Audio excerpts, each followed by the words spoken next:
after the radio, you pretty much. I remember at that time for me was to hear your name around was you got involved with Skam artists. That's right. And then that's when that came a little bit later, but yeah, Skam artist. That was probably 2013. So that was one of my dreams. To be on, yeah. Skam was large, yeah, for sure. But after the radio, so I did Hot 92. Julio and I did the Aqua Boogie show. Right.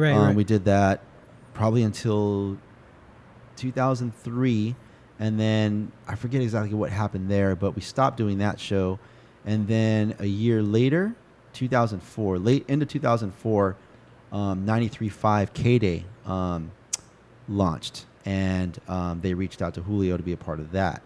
So we did 93.5 K-Day. They're still on the air here in LA, right? Still, yeah. Yep. We did that until 2007, and at K-Day, one of the sales executives was a girl. She's a dear friend of mine. Her name's Daniela, but she was close with DJ AM. Right. Like, I mean, brother sister close. Yeah, like wow. they're like best friends. Yeah, AM.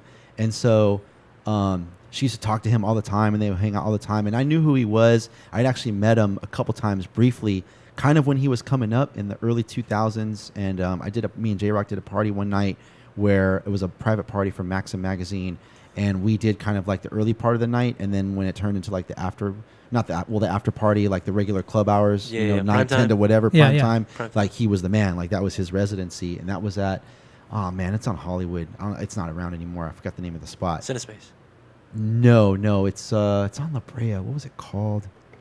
The LA clubs, they change names every 4 months. Yeah. Like it's like changing underwear, but whatever. So, but that was the first time, and I had heard about AM, and I never got a chance to see him DJ, and so I went and just railbirded like the whole time during a set, and I got to see him get down, and he was incredible, man. Like he was just that was his height, the peak, right? Oh yeah, for sure. Yeah. But he was just beating that club up, like just crazy, playing all the right music, like everything though, like rock, hip hop. Yeah, see, that funk, was the cool like, thing about AM. He opened novelty a lot of record. genres. Oh yeah, novelty A lot of records, like genres. just like and just being real clever and creative, Yeah.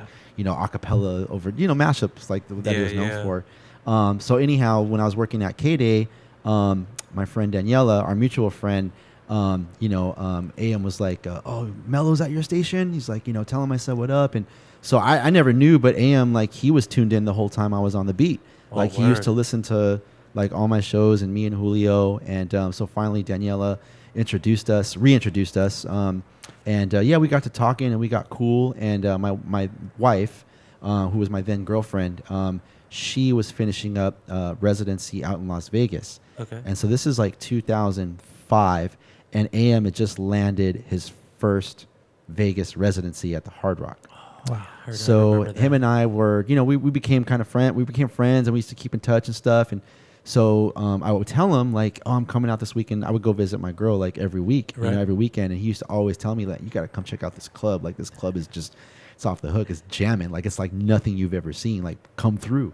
And so like this went on for probably a good month, and then finally, the 5th or 6th time, I was like, "All right, man, I'm coming through." Like my girl's working Saturday night, she's working the graveyard shift. I'm coming through. He's like, "Dope, bring some records." I'm like, "All right, I'll bring the crate, like whatever." Word? So this is 2005. Oh shit. And so, but now would drop, he was, dude. So I was like, all right. So I put a little crate together and I had no big room club. I'd done clubs and gigs and parties and some stuff like overseas and other parts of the country. But this was a mega club. This was Body English at the Hard Rock, the first mega club ever in Vegas. There was bars and things that had a DJ, but this was like a club. I don't know if you guys ever made it to the spot back in the day, but now in 2019, you go to any of these clubs in the major hotels on the Strip, like they're just very elaborate. Like when they did that, they based it on AM.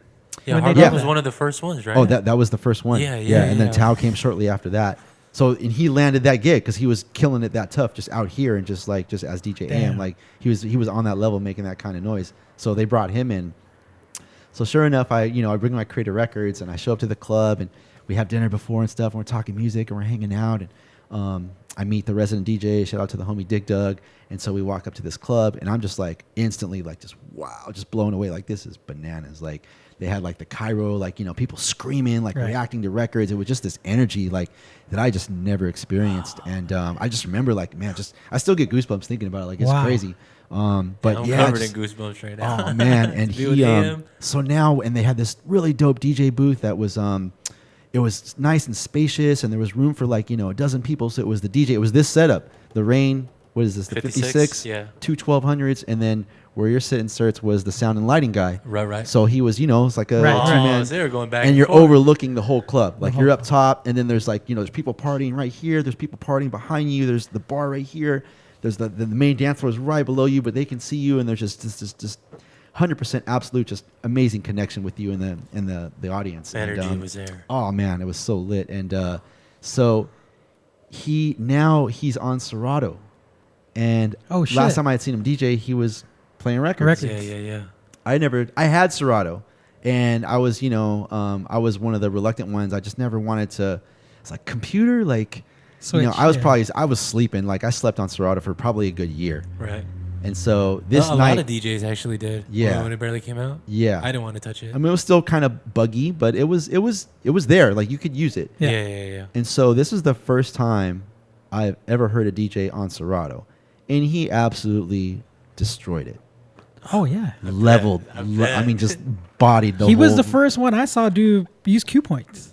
Yeah. Yeah. Yeah. Yeah. You So know? I knew about Serato, but I didn't have that much of an understanding to understand I knew he was doing something with the cue points, and I had heard about the cue points, but yeah, so he was doing all that, and just a lot of the mixes, not a lot, but like a decent amount of the mixes I had seen him do in other sets, but now he was just accessing the music instantly. So much faster. I mean, just flashing through songs, and just like there were definitely points in the set where I remember feeling like, damn, this sounds like a 4-track right now, like what he's doing, like, and it was just so clean, and he's just scratching, and he was just beating it up, man. He just had it down Shit. so cold, and like, yeah, the audience he just had him like in the palm of Oh his hand. man, I bet. And so I witnessed like an hour of this, and I'm standing behind him. I'm just sweating. I'm just like, just taking it all in. And he like, at some point, he like, takes the headphones off. He's like, all right, homie, you ready? You're up. I was like, shit. oh, wow. Like, so here I go with my Crater Records, It's a hard right? act to Fred follow. Flintstone. Right, Yeah, right. it was just so brutal. But it was cool. I got through it. I played maybe like a 30, 35, and 40-minute set, something like that. And so it was cool. And then he got back on. And but yeah, just like that, I'll never forget that night. That was just an incredible night, like a career-changing night for me in so many ways. And And you done that. So at that point, you were doing Vegas for another 10 years or so. no, so at that point, I was his guest that night. And Right. again, I'm out there just visiting my lady. You know what I mean? And then I go back home for the weekend or whatever. But that was the trip. That was the set that got me to finally like go out, get a laptop, install this Serato. Serato. Serato Install the software, program. and try and just get it figured out. And so, anyhow, the whole Vegas scene, within a short time frame, a year or less, all these other hotels and properties pick up on like, wow, we're missing out on, we're leaving money on the table. We need to Yeah. open up a club. Yep. So Tao opens up. There was a club at, I think it was called Tangerine or something, Yeah. further down the strip at Treasure Island, opens up. Not as lavish as Body English. Tao was definitely up there. Yeah. Definitely like met That's the bar. at Venetian. Venetian. Yeah, Still yeah. there, I believe. Yep. But Tao, basically, Tao it was Body English and Tao. Those were like the spots, like in town. And then there was a new club that was opening up at Pure. And Vice was actually, he was a resident at Body English at the time also. So I think Vice had Fridays, AM did Saturdays. So they were, because they were already doing together, they were doing the whole Hollywood scene out Right, here, yep. working with the same promoter who was throwing these nights out in Vegas. So the promoter brings both of them in. Great DJs. Wait, what year was this? This is 2005. This is 2005. Okay. And so by 2006, there's a new club opening up at Caesar's Palace called Pure. Yes. remember And that. they make AM, basically AM gets this $1 million deal. That's the to one that- become the Become- resident. Yeah. Yeah. And it was huge news, like in the DJ community. It was. It's just, yeah. $1 and, million. Yeah, $1 million. I was making for- $75 yeah. a whole night, right? We were here. all making $75. So, and again, like him and I kind of like, built a relationship and just like, hanging out a little bit, talking and stuff. And he gets this deal. And so he basically, I don't know what his terms were at Body English or what kind of money he was getting. But he basically got an offer he couldn't walk course. away from. So he leaves Body English to go on good terms to go take this deal over at Pure Nightclub at Caesar's Palace, and now they're looking for somebody to take his place. So this dude, I never saw the email, but I heard, and this is confirmed, but he puts together this really nice email on my behalf. Takes the time out of his crazy banana DJ schedule, his celebrity. He's with Nicole Richie at the time, like. He's large. He's killing it. It's like A-list right there. So yeah, he just takes the time and just puts this email together, sends it to the executives or the powers that be at Body English. Right. They call me or my manager, our friend, mutual friend Daniela. I ended up working with her. Right. And they get in contact with her and they bring me in 3 Saturday nights in a row for like kind of like a free audition. So the first time was I think I played maybe an hour. AM's deal was he was a 3-hour set. He was 12 to 3. And then Dig Dug was the resident DJ, so he would kind of open up and close around AM. So the first time, okay, bring him back, So I go and I do an hour. They call me back for the following Saturday, not a paid gig. Now they want me to do an hour and a half. Go back, I do that. Now they want me to do the full 3 hours, like the following Saturday. Like, let's see if you can really like do this. And so I practiced really hard. Is wifey still in Vegas? No, she ended up finishing, and so we got married in 2007, and so we were living here in Cerritos. Right. So this is 2006, early 2006, like February 2006, when I'm auditioning to hopefully get this gig. Yeah. So I put in that third night, and they want me for the full 3 hours, 12 to 3, and I ran out of steam, probably like 2 hours and 15 minutes, 2 hours and 20 minutes. And I just remember feeling like, damn, man, like I thought I had enough music. And I programmed a 3-hour set, but I ended up probably skipping some things. And again, I'm new to this scene, so I don't want to I was trying to be cautious. I didn't want to take any chances. I didn't want to do anything that could jeopardize literally one song I might just lose this gig, this opportunity. Yeah. So I remember turning to Dig Dug, the resident. I'm like, man, you know what? I was like, I think I'm tapped out, man. I was just like, I think I'm done with my set, He's like, oh, no problem. Don't even worry about it. He's like, you did great. So he jumped on. He took the rest of the night. And I remember walking out of there feeling like, damn, I think I blew it, man. I think I don't think I landed it. But they ended up calling that following Monday, and they offered me the Saturday night. That was my first Vegas contract, and that was all through AM, rest in peace. Just kind of threw me that bone. And not just me, but he opened up the doors for just so many DJs. He was such an unselfish, giving person. Just looked out for a ton of people, not just in the DJ community, but he was very active with AA. Took his sobriety very seriously, and he was very giving to that community as well.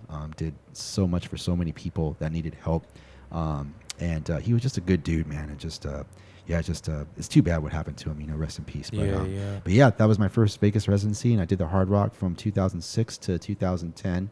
And my time kind of ran its course there. And then I had moved out to Vegas in 2009, early 2009, because my one night, as the nightlife industry grew in Vegas, just up and down the strip, the Hard Rock started to grow also. So my one night went from my Saturday night DJ residency at the club to Saturday night at the club, Sunday at the rehab pool party. And then it went from that to Saturday night at the club, Sunday at the pool, Sunday night at the club. And then they opened up a rock bar. So it went from one night to DJing 5 nights a week out there. So my schedule was Thursday through Sunday. It's like I would DJ Thursday night, Friday, twice on Saturday, and occasionally twice on Sunday. That's a dream right there. Yeah. So it was going pretty well. That's a dream. So I did that for a few years at the Hard Rock. So that's why my wife and I, we got married. We bought a house out there in Vegas because it was just, I was spending a lot of money just traveling. The hotel, they were putting me up in the hotel, but you get cabin fever after a while. Right. Okay. And I had a practice set up. I think I had a mixer and one turntable that lived at the hotel. I would just literally leave it at the bell desk. And when I would come in to check in for my weekend, I would have them bring it up. I would set it up just so I could practice. Right. Yeah. But, I would rent a car. I'm spending money on food. I'm treating myself to nice dinners and sushi. As you should. Yeah. $60 dinners and homies are in town, spending money and stuff. So it just made more sense to, unfortunately I had the money saved up. My wife and I had money saved up. So we were able to buy a new house out there. Right. And so I moved out there, and then it was just kind of poor timing. I kind of moved out there on the premise that I was guaranteed basically another year with the Hard Rock. I was guaranteed 2010. And they ended up deciding to go another direction. I had already locked us into this house. We were about to have our first kid, and they dumped this all on me. You know, they let me finish out the year, but they tell me this literally like a month before, maybe 3 weeks before my son's born. What? Like, damn. All right. Wow. You know, and it's all. I mean, it's just business. You know what I mean? Like, Yeah. I was pretty like, I was a little sour at the time just because like I feel like they kind of like fed me the rope and moved out there and just like, damn, like that's kind of got kind of screwed there. But but try to make the most of a So are you situation. a member of Skam Artists at that time? No, Not I'm yet. still up working with my friend Daniela. Okay. So I'm just she's kind of my agent and manager. Right, she's right. negotiating all my stuff with Okay. the Hard Rock and all my other one-offs that I'm doing up and down or across the country. Right, all these right. other clubs and stuff. So that ended, and then I ended up getting another residency. It's called One Oak now, Right. which is at the Mirage, but back then it was called Jet Nightclub. And so the crew over there, they gave me a deal for a year. I did that in 2010, and then that was Friday nights, every Friday, and that was fun. That was cool, but that was a different set. The deal there was I played all night. The way this nightlife group worked, any headliner did his whole entire night. And So how that was long a is that? 6-hour set. Wow. Yeah, so that was a lot of work, but it was healthy in a way. It just it really kind of pushes you to work harder and just like really comb through your library and think of you're a resident DJ too. So 6 hours is a long time to play, and so you're gonna repeat certain songs, obviously Of the course. hits and stuff. Like Of there's course. gonna be those parts in your set where Right. you're not getting away from certain records or these certain mixes, this Yeah, 4 or yeah, 5 yeah. song block. But around that, like the challenge was trying to make yourself sound a little different, but still play records and music that was effective for your audience. But I did that for a year. The endurance too. So when you 6 were hours. in Yeah. Vegas, was there any conflict, or were you still active, or was there still stuff going on with the Beat Junkies at that time too? Like where you had to do some shows with them, fly in, and Yeah, this is kind of an interesting time for the crew because apart from myself, doing Vegas, there was definitely a good maybe like almost a decade, 7-8 years, maybe a little longer, where we all kind of we're all still kept in contact and good Right. friends, but everyone kind of went their own lane for a while. So I was in Vegas. Babu was having huge success with his group Dilated Peoples. Yeah. Rhett Maddock was with the Visionaries. Same thing, traveling, doing shows, festivals, etc. J-Rock has always been and still doing just J-Rock. You know what I mean? Like probably the best DJ in the world, just getting booked left and right and side projects. And so he was doing his thing. D-Styles, he had started another project with a few other DJs, Yeah. started making scratch music, and still always pressing up product and break Yeah. records and stuff like that. So he was doing his thing. So for the rest of the crew too, everyone was kind of like Icy Ice was doing his own thing. And so we didn't really do too much stuff together. Maybe every now and again, like a couple of us would do a night, something like that. But yeah, there was definitely during this time, like everyone was kind of doing their own thing. But again, like there was never any love lost. Yeah, like yeah, we're all yeah. still good friends and That's stuff dope. like Love, that. love That's never dope. changed. No doubt. And so yeah, and then So pretty much when someone had their birthday, they'd be like, "Let's go to Vegas." yeah. Well, the guys were the Vegas is not really their scene. Red actually came out and DJ with me a couple times early on when I got my residency. He came Right, out and he came out. Curse came out a couple times with me. So and like when he's fun. you're a resident DJ, like you pretty much have the power, just like, hey, bring your laptop. Yeah, and for the club scene, for Yeah, Vegas yeah. stuff, yeah. You bring your laptop and it's just like the room is yours. Wow. You just have to deliver. And And, that was a goal for me too. Try to, I mean, I've DJ Tao Beach, but as far as anything else in Vegas, that's it. I've always wanted to, Yeah. do a big room. Yeah, no, and that's another thing, kind of going back to what I was saying about the radio, like that, the Vegas nightlife landscape has changed a lot. And so, again, looking back, I was very fortunate to just get blessed with that spot early in the game, early, like literally like, 3 or 4 clubs on the block, like, and it was just like, these clubs they were throwing money at DJs, which made clubs across the country throw money at DJs, Right. paying these outrageous, rates and stuff for a set. So I was very fortunate to be just a part of that time and just be a part of that the circuit at that time, and it's changed a lot. But it's still fun. I've actually, I'll get into that in a second, but I've kind of stopped doing that scene, the mega club scene, like the top 40 rooms, at least. So I did Jet, and then I did 2 years at the Palms with shout out to Dave Fogg, long time industry leader and just tastemaker for Vegas nightlife out there. He brought me and Reflex, E-Man, DJ Sprite, and Kevin Scott. We were the residents there for 2 years. They had a couple rooms and the pool, the Palms pool, and stuff like that. And then when that ended, that's when I joined with Skam Artists in 2013. And so Sujit, who's the president, the founder of Skam, he basically at that point, he had the game pretty sewed up. Like he had relationships with not only Vegas, but all these other bottle service nightclubs across the country, east to west coast. Wow. And so he put me in all the different rooms, just trying to find me a home. So he put me in Tao. I played Tao a couple times, and I had played Tao before. He put me in the Bank, which was at the Bellagio. Right. Probably a good like half dozen, maybe 10 different clubs. And then I ended up landing a residency with Hakkasan Group. So I started playing for Hakkasan, and they opened up Omnia. I forget what year that was, 2014 or 15 maybe. So I was their resident. At Omnia? And so, and Hakkasan. So, so I did that from 2013 till end of last year. Oh, really? Yeah, I recently. Recent. Yeah, I recently left Skam Artists. I left last year, and it's again no bad blood. Me and Suj and the DJs that I know that are still on board, totally cool. But it was kind of a decision that I've been personally struggling with for a while, because now keep in mind, I've been doing that circuit for a decade plus, right? Mm-hmm. Long time, and a lot of fun, a lot of just incredible, high energy, memorable nights.